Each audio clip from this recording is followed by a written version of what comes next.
The downing of a Russian military jet by a Turkish Air Force fighter in November last year led to new tensions between the two countries. At a recent Black Coffee morning event at our London offices, experts examined the impact of the Syrian conflict on Turkey's relations with its neighbours.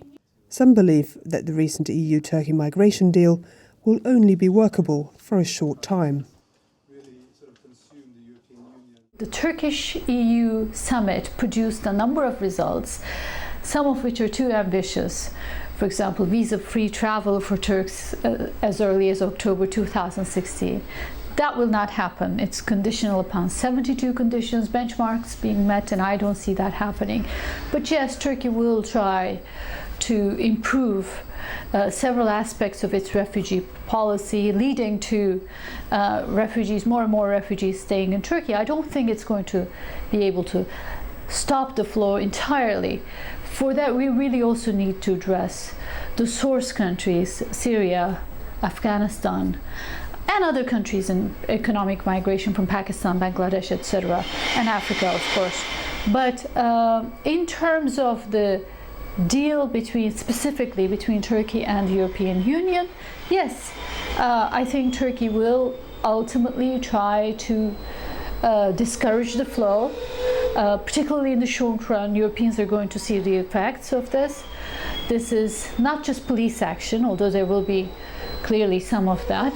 It will involve trying to provide education, access to workplace, access to work permits for Syrian refugees in particular. Syrian refugees are the bulk of the issue right now, and they really don't have any reason to stay in Turkey. Of the 2.2 million in Turkey, only a bit over 200,000, so 10% only are in camps. The rest are trying to find a way to survive in Turkey without a work permit, without access to education, without really an ability to create a sustainable living, except to work for below minimum wage and whatnot. So this is not an ideal solution for Syrians.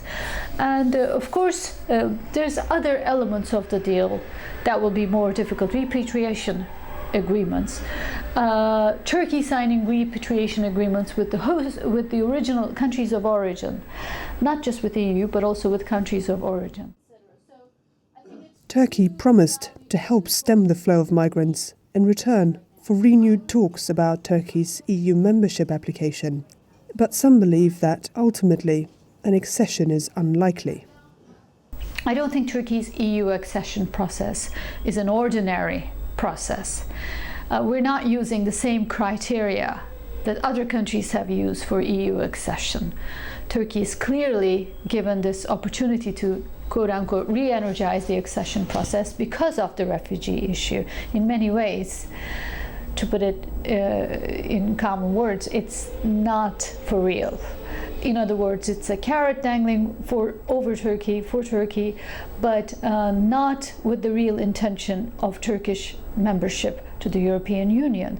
No European politician that I've spoken to